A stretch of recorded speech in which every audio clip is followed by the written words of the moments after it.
আসসালামু আলাইকুম। শুরু করছি ইপ্লাস টিভির নিয়মিত বুলেটিন। আজ আমাদের ইপ্লাস টিভিকে সাক্ষাৎ দিচ্ছেন পাহাড়তলী 12 নম্বর ওয়ার্ডের সাবেক কাউন্সিলর জনাব মোহাম্মদ শামসুল আলম। আসসালামু আলাইকুম। আপনি তো তিনবার নির্বাচিত কাউন্সিলর, এই ব্যাপারে আপনার এলাকাতে কি কি কাজ করছেন? ধন্যবাদ। ইপ্লাস এই দুর্ব্যবস্থায় এই করোনা অবস্থার মধ্যে আমার থেকে একটা সাহায্য করতে আসছেন। আমি জানতাম না আপনার আজকে সবাই ধন্যবাদ। আমার এলাকা পক্ষ থেকে আপনার ধন্যবাদ জানাচ্ছি। আপনার প্রতিষ্ঠানকে আসলে কমিশনার এটা হচ্ছে মানব সেবা। মানব সেবা তার কোনো সেবা নাই। আমরা যারা মানুষ হিসাবে আমরা আছি, আমরা এটাকে মানুষ সেবা না নিয়ে আমরা অন্য হাতে ব্যক্তির স্বার্থে আমরা ব্যবহৃত হই, ব্যবহার করি। আমি তখন প্রথমবার আমি তার কমিটির সভাপতি হিসেবে দায়িত্বভার গ্রহণ করলাম। আমার এলাকায় 91 ঘূর্ণিঝড়ে যে লন্ডন চট্টগ্রাম, শুধু আমার ওয়ার্ড নয়, সেটা চট্টগ্রাম। আমি বুঝি আমার ওয়ার্ডের দায়িত্ব আমি নিয়ে দিয়েছিল আমাকে শহরের পক্ষ থেকে। আমি আমার ওয়ার্ডের প্রথম সর্বদলীয়ভাবে সমস্ত এলাকার মানুষকে নিয়ে, মুরগিদেরকে নিয়ে মিটিং ডেকে আমি একটি কমিটি করছিলাম। আওয়ামী লীগ, জাতীয় পার্টি, অন্যান্য দলের, বিএনপি সবাইকে আমি নিয়ে করছি। অর্থাৎ আমি চিন্তা করলাম যে লন্ডন চট্টগ্রামকে আমার রাষ্ট্রপতি আমার সাথে ধরলে সবার মতামত আমাকে গ্রহণ করতে হবে, ওগুলোর ডিসিশন করে আলোচনা করে আমাকে কাজ করতে হবে। এমনকি এরপর আবার ডক্টর সিংয়ের আমি পতঙ্গা, উত্তর কাট্টরি, দক্ষিণ কাট্টরি প্রতিটি ওয়ার্ডে আমি হ্যান্ডমেড নিয়ে রাত্রেবেলায় আমি সেখানে আলোচনা করেছি, মানুষকে সচেতন করছি। 10 নম্বর থেকে আমরা সাইকেল চলে যাব, ঘরে থাকবেন। এই 91 ঘূর্ণিঝড়ে তৎকালীন স্পিকার আব্দুল বিশ্বাস সাহেবকে নিয়ে আসছিল। শিক্ষামন্ত্রী ছিলেন শিক্ষামন্ত্রী বন্ধুদা চৌধুরী। অনেকে সেটা জানে না, শিক্ষামন্ত্রী দায়িত্ব পাইছিলেন উনি। 1900 আবার জহিরুদ্দিন খান তখন দলের নেতা ছিলেন। এক জিপ শাড়ি, ওনার লুঙ্গি, ওনার গাড়ির মধ্যে আর ওষুধ। আমি ওনার স্পিকার সাহেব এক ট্রাক রুটি, পরোটি, এগুলো নিয়ে আমরা পতাকা থেকে শুরু করে দক্ষিণ ঘাটটুলি, উত্তর ঘাটটুলি আমরা যেগুলো বিতরণ করেছি।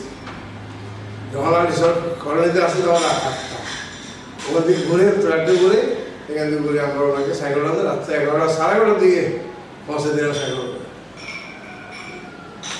তাইলে আমরা সেই কাজগুলা কেন করলাম? উনি প্রেসিডেন্ট, উনি আসছে, ওনার সাথে সারাদিন ছিলাম 10টা থেকে রাত্রে 11টা কাজ করে কিছু কথাবার্তা বলছে। সেটাও হলো বাস্তবায়ন। সাইকেল সেন্টার ছিল না তখন, সাইকেল সেন্টার সম্বন্ধে বললাম। বেরিবান কেন ভাঙলো সেটা ব্যাখ্যাও দিলাম। সেই 10 নম্বর সিঙ্গেল 60-তে একবারও ছিল, 59 একবারও ছিল। তখন সেটা হামলা করছিল, তখন বেরিবান ছিল না, তখন পানি ঢুকছিল, যেগুলো পানি ঢুকছিল সেটাও বলছিলাম।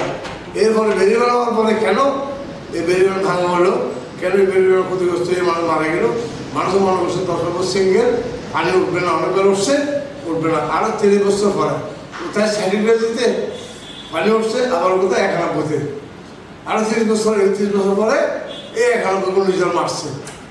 মারার পরে বেরিবানটা গলে গেছিল। কেন গলছে সেটার ব্যাখ্যাটা আমি স্পেশাল তৎকালীন আমি দিয়েছিলাম গাড়িতে বসে বসে। এই বেরিবানের মধ্যে আশেপাশে দাঁড়ানো জমি ছিল, বন্ধুদের এন্দুরা ধান খেটে ওখানে ঢুকেছে। আর আমরা এখানে গেছি বড় পেন্টিং খেতে, গর্ত করছি, মাটিটা চলে গেছে। পানি আসার লগে লগে ওটা গলে গেছে, একদম পানি মানুষ মারা গেছে। এই তখন উনি সাইকেল সেন্টারটা সংসদ থেকে পাস করলো, এই সাইকেল সেন্টার করার কর্মসূচি শুরু করলো। আমার ওয়ার্ড আমি 3টা করছি। আমার ওয়ার্ডটা বড় ছিল, ঈদগাহ যেটা এটা করছি, ধরেন ডিগিতে একটা করছি, দক্ষিণ ঘাটটুলি একটা করছি, কাজের ডিগিতে 3টা। তো যাক, এগুলো আমার জন্য করছি। এরপরে 94 নির্বাচন হলো। 94 আবার দিলে আমি কমিশনে নির্বাচিত হলাম। তখন আমার এলাকায় রাস্তাঘাট অংশ এগুলো সব আমি করতে আসছি। মাটির রাস্তা একটা লাগে নেই। আমার এখানে শিক্ষার ইয়াটা কম। বয়েজ হাই স্কুল ছিল না আমার এলাকায়। ও বয়েজ হাই স্কুল ছিল না, একটা ছিল জুনিয়র স্কুল, হাই স্কুল ছিল একটা। ওটাকে ধরে আমরা মোটামুটি বয়েজ হাই স্কুল করবো এটা পরিকল্পনা নিয়ে আমরা টাকা এলাম। এর মধ্যে দেখলাম যে 93 সাল তফসিল ঘোষণা করলো। আমি স্কুলের কাজটা রেখে দিলাম। আবার কেউ আমার কিছু মনে করলো যে রেখে দিয়ে আমি নির্বাচন গেলাম। 96 সালটা দিলে আমি নির্বাচিত হয়ে গেলাম। হওয়ার পর আমি এই যে বয়েজ হাই স্কুল করবো, জুনিয়র স্কুল এটাকে 95 সাল আমি সেটাকে কলেজ করছি, জুনিয়র স্কুল এটাকে। আবার এর পরবর্তী আবার মেয়েসাকু ধরে সেখানে শুধু গাইড স্কুল ছিল। আমি আমার ছেলেদেরকে নিয়ে বয়েজ হাই স্কুল করার জন্য একটা পদক্ষেপ নিলাম। 4-5 চালু করলাম। 4-5 চালু করার জন্য সিদ্ধান্ত নিলাম, মেয়েসাকু থেকে নিলাম। তার বয়েজ হাই স্কুল করলাম, বয়েজ হাই ডিগ্রি কলেজ করলাম। এটা 12.5। আমার পশ্চিম ক্লাসের মধ্যে একটা প্রাইমারি স্কুল চাইছিল, সেটা ইনশাল্লাহ করতে পারছি। আমি নিজের উদ্যোগে একটা স্কুল আমার চলাফেরা করছি। 18 বছর সেটা আমি চালাই গেছিলাম। বই শুরু করে, শিক্ষক শুরু করে সব কিছু নিজের নিয়ন্ত্রণ রেখে ঘর বেঁধে স্কুল চালাইছিলাম। এখন বর্তমানে সেই স্কুল বর্তমান সরকার সেটা অনুমতি দিয়েছে। 3 ধারা ভবন হচ্ছে, হাই স্কুলের সিস্টেম হয়ে গেছে আমাদের, যেটা একদম 0 থেকে। ঘর ছিল না, স্কুল ছিল না, সেটা ইনশাল্লাহ আজকে হাই স্কুলে পরিণত হলো। আগামী দিনে ইনশাল্লাহ যেমন অসুবিধা থাকে আল্লাহ যে বাসায় রাখবে, সেটা আমি খরচ করবো। খরচ করতে একটা মাঠের প্রয়োজন আছে। আমি ফার্স্ট মাঠও আমি করে রাখছি, মাঠও করে রাখছি। 3-4 একটা খরচ হবে। তুমি কথা হচ্ছে মানুষের কাজ করতে গেলে যদি সহযোগিতা পায়, অবশ্যই এলাকার মানুষ উন্নত হবে, এলাকা উন্নত হবে, উন্নয়ন হবে, সব কিছু হবে। মানুষের প্রয়োজন। আমাদের এখানে মানুষ নাই। যে দায়িত্ব পায় সে তার কথাই চিন্তা করে, তার মতো যে চলে। মানুষ চিন্তা করে না বিদায় আজকে আমাদের সমাজে এই দশা। আজকে রাজনীতির উপরে মানুষের ঘৃণা চলে আসছে এই কারণেই। রাজনীতির উপরে ঘৃণা চলে আসছে এই কারণেই। আমি একটি দলের নেতৃত্ব দিচ্ছি। আমি 75 পর থেকে আমি যুব দলের সভাপতি ছিলাম। আমি 81-এ 2-3 আমি যুব দলের সভাপতি হলাম, প্রার্থী দাঁড়াম। আমি আবার 88 প্রার্থী দাঁড়া বিএনপির সভাপতি হলাম। আমাকে তো কেউ বিএনপি বলতে পারে, আমি তো বিএনপি খানা আর বিএনপি ছাড়া কিছু বুঝি না, এটা ঠিক। কিন্তু আবার অনেক কিছু করার এটা আমার দ্বারা সম্ভব না। আমি মানুষের মধ্যে সামাজিকতার মধ্যে আমাকে বজায় রাখতে হবে। কিন্তু আমরা দেখতে পাচ্ছি অনেক কিছু যেগুলো করছে, এভাবে বললাম না, বললে আবার অন্যদিকে বলে নেবে, দরকার নেই। মানুষও বুঝতেছে এটা। এলো আমার কথা হচ্ছে যে আমরা কমিশনার মেয়র সাহেব, আমি কমিশনার ছিলাম, মেয়র সাহেব মেয়র হলেন, উনি আমরা করান বিএনপি করি, উনি আমাকে বাবাকে মেয়র দায়িত্ব দিলেন। তো আমি তো কাজ করার দিকে আমি দুর্বলতা করে আমি দায়িত্ব নিয়ে আমার দায়িত্বটাকে ভালো মতো চেষ্টা করছিলাম। যেমন আজকে জায়গাগুলো লোক যেটা দেখতে পাচ্ছেন, সীতাকুণ্ড কুমিল্লা ফেনের থেকে গাড়ি ডাইরেক্ট গেছে, মেডিকেলে ঢুকে যেতে পারতেছে, সুযোগ পাইছে। সেটা মধ্যস্থদের আমাকে ভালো দায়িত্ব দেওয়ার কারণে আজকে জায়গাগুলো কাজ সম্পন্ন করতে পেরেছিলাম। এই জায়গাগুলো যেটা দেখতেছেন, ওখানে রেলের বিল্ডিং ভেঙে রাস্তাটা করছিলাম আমি। রেল ভবনে তখন আলোচন বন্ধু রেলমন্ত্রী ছিলেন তখন 99-এ। চাইলে আলোচনা বর্তমান ধরেন জায়গাগুলো কাজ করছি। তারপর তো এলাকার কাজ ঠিক আছে, শুধু এলাকা বলি না, আমরা প্রতিটা ওয়ার্ডের যেখানে সমস্যা হয়েছে ওইখানে আমরা সমাধান করার চেষ্টা করছি। আচ্ছা, আপনি তো কমিশনার থাকা অবস্থার মধ্যে মোটামুটি এলাকার যথেষ্ট উন্নয়নের কাজ করছেন বলে আমরা শুনছি। যে এখন বর্তমানে ইলেকশন আপনি কংগ্রেসে করছিলেন ইলেকশন, আগামী দিনে আপনি ইলেকশনে উন্নয়ন হন কনসিডার হন, আপনার বাকি যে অবৈধ কাজগুলো এগুলো কি কমপ্লিট করার যারা আছে আপনার? অবশ্যই ইনশাল্লাহ আছে আমার। আমি যদি রিসিভ করার জন্য পদক্ষেপ নিলাম, নিশ্চয় আমার কিছু পরিকল্পনা আছে। যেমন আপনাদেরকে বলি, আমি এই আমার আজব বাহার খাল যেটা দেখতে পাচ্ছেন এদিকে, ওই খালটা আসছে ঘর থেকে জালালাবাদ থেকে শুরু হয়ে ওয়ার্ল্ডিস, বুগিভারো, জতলা, আমবাগান, টাইগার ফলস, এই সমস্ত পাহাড়ি পানিগুলো সব এখান দিয়ে যাই আপনার পোর্টকান্ট্রি রোড, অ্যাক্সিডেন্ট রোড ক্রস করে বরফল মুশকালে যাই সম্ভবত মুশকাল। কোথায় মুশকাল, কোথায় আমবাগান, টাইগার ফলস, চিন্তা করে দেখেন। ওই খালটা এই যে মুমুনের সামনে যে ব্রিজটা ভাঙা হইলো, ওইটা এখন আজব বাহার নাম দেওয়া হয়েছে, আজব বাহার ব্রিজ। কিন্তু আজব বাহার ব্রিজ ছিল এখানে রেড লাইনের মধ্যে যে দুইটা ব্রিজ আছে, ওইটা হচ্ছে আজব বাহার ব্রিজ। তাহলে নামটা আমি দিয়েছিলাম আজব বাহার। তো এখন ওই ব্রিজটা ওখানে করছে, ওখানে ব্রিজ ছিল করছে, কিন্তু ওইখানে আমি কিছুদিন আগে দেখলাম এই করোনার মধ্যে ওই ড্রেনটা সাফ করা হচ্ছে। ওইখানে গাছ উঠে গেছে, গাছ। আমার কাছে যত সাংবাদিক আসছিল সাক্ষাৎকার নেওয়ার জন্য, সবাইকে অনুরোধ করছিলাম আপনারা যাইয়া ব্রিজের উপরে দাঁড়িয়ে একটা ছবি উঠে প্রত্যেকের ছবিটা দিয়ে মানুষের দেখো, মেয়ের মধ্যে দেখো ড্রেনের মধ্যে গাছ। তাহলে এই সমস্ত পাহাড়ি বাড়িগুলো যেখানে যদি আটকে যায়, তাহলে এখানে এলাকাটা ডুবে যাবে না?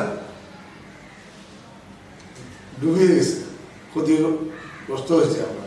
কিন্তু এই ড্রেনটা সাফ করা হয় না, সবার নজর পড়ে, মন্ত্রী যাক, মেয়র যাক, কমিশনার যাক, সবাই দেখে কিন্তু ড্রেনটা, কিন্তু এখানে গাছ উঠে গেছে, আম গাছ, কলা গাছ, বিভিন্ন গাছা ড্রেনের উপর উঠে গেছে। এই দিন দেখলাম এটা সাফ করছে কিছুটা। তো এগুলো নজর রাখতে হবে। তাহলে এই ড্রেনটা আসছে করতে গিয়ে জালালাবাদ, কোথায় 3 নম্বর ওয়ার্ড জালালাবাদ ফার্স্ট লাইস, ওখান থেকে এখানটা পাহাড়ি এলাকা, ওখান থেকে ঘুরে আসছে এখানে। তো যাক, আমাদের আমার পরিকল্পনা যে মাদকের বিরুদ্ধে জিনিসটা বাড়ি আসছে, এই মাদকের বলতে গেলে অনেক কথা আমি বলতে পারি ইনশাল্লাহ। পাহাড়তলি বাজার 200 বছর মাদরমাল ছিল, 200 বছর মাদরমাল, 1 বছর 2 বছর 200 বছর মাদরমাল। সে মাদরমাল ছিল কোথায়? পাহাড়তলি রেল স্কুলের পাশে একটা মেথরবাটি আছে, ওই মেথরবাটি সে মাদরমাল অবস্থান করছিল। ওখানে মেথরা তখন ইলেকট্রিসিটি মেথর ছিল, ওরা খাইত, মেথররা খাইত, তখন খোলা বাগানা ছিল, তখন ওরা খাইত। এখন ওইখান থেকে কিছু মানুষ আমাদের পাহাড়তলি বাজারে নিয়ে আসছে। পাহাড়তলি বাজার তোর নাম ছিল না, নাম ছিল বন্য বাজার, বগন্য বাজার। ওই বন্য বাজারে নিয়ে আসছে, আইনা ওই মদরমালটা ছাড়া ছিল। 94 যখন আমি কমিশনার হইলাম, তখন মন্ত্রী ছিল আব্দুল রহমান, বড় পরিষদের মন্ত্রী। ওনাকে দিয়ে আমি একটা রেডি করছিলাম মাদকের বিরুদ্ধে, আমার কেউ সহযোগিতা করে নাই। 12 ঘন্টা একটা মদরমাল ছিল লাইসেন্স ছিল না স্যার। আমি 2টার মাল রাস্তায় রেডি দিয়েছিলাম। দেওয়ার পর আমি নিজে আইনকে হাতে নিয়েছিলাম। মদের মাল অবৈধ এনে জায়গা থেকে তুলে, জুটে একটা তুলে মদ বিক্রি করছিল, অনেক কাজে বিক্রি করছিল। আমি এসে মাঝে মাঝে জ্বালাইছিলাম ওই ঘরটা। তাইলে এভাবে আমি করছিলাম, কিন্তু পরবর্তী আমি কেউ সহযোগিতা করেনি বলে ফার্স্ট মদটা খ্রিস্টান ধরতে পারিনি। এর পরবর্তীকালে মহিউদ্দিন আমাদের মহিউদ্দিন সাহেব একটা ফার্স্টের বাজারে বনেশ্বরী একটা অনুষ্ঠান আসছিল, তখন রেস্টুরেন্ট পুলিশ কমিশনার মারাকুস সাহেব ডিসি নর সাহেব উনি ছিলেন।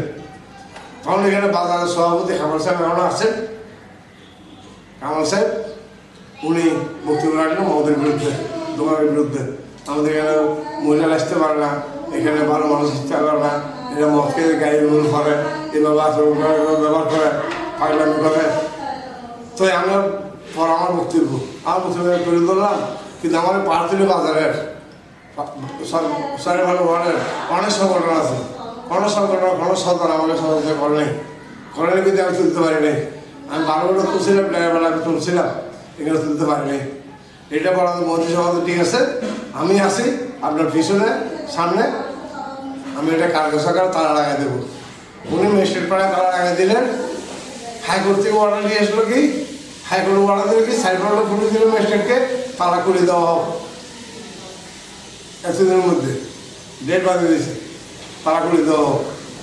আমাকে বর্তমানে তরফের কমিশনার ছিল, আসাম সাহেব ছিল, সাবেক সাহেব ছিল, জাতীয় বাড়ির ওসমান সাহেব ছিল, কেউ আমাদের সহযোগী করে নাই। 21 সুজন আজকে যিনি কনস্টেবল দায়িত্ব নিয়েছেন উনি আমার পাশে ছিলেন, আর মধ্যস্থদের অফিসে ছিলেন। আমি সেদিন মারা আমার বন্ধ করছিলাম। তালা মারা থাকবে, ব্যবসায়ীরা সবাই আসছে, সবাই ট্যাগে নিয়েছি, প্রতিবাদ করছি, ম্যাজিস্ট্রেট আমার সাথে ঘোষণা করে ডিক্লার দিয়ে মতন তালা নামাকে চলে গেল। যাক, আপনারা দলবন্দির বিষয়ে অনেক কাজ করছেন, অনেক কাজ করে সামনেও অনেক কাজ করার আছে। এই ব্যাপারে আপনারা এখন বর্তমানে আমাদের মূল্যবান সময় আপনারা দিচ্ছেন, ধন্যবাদ।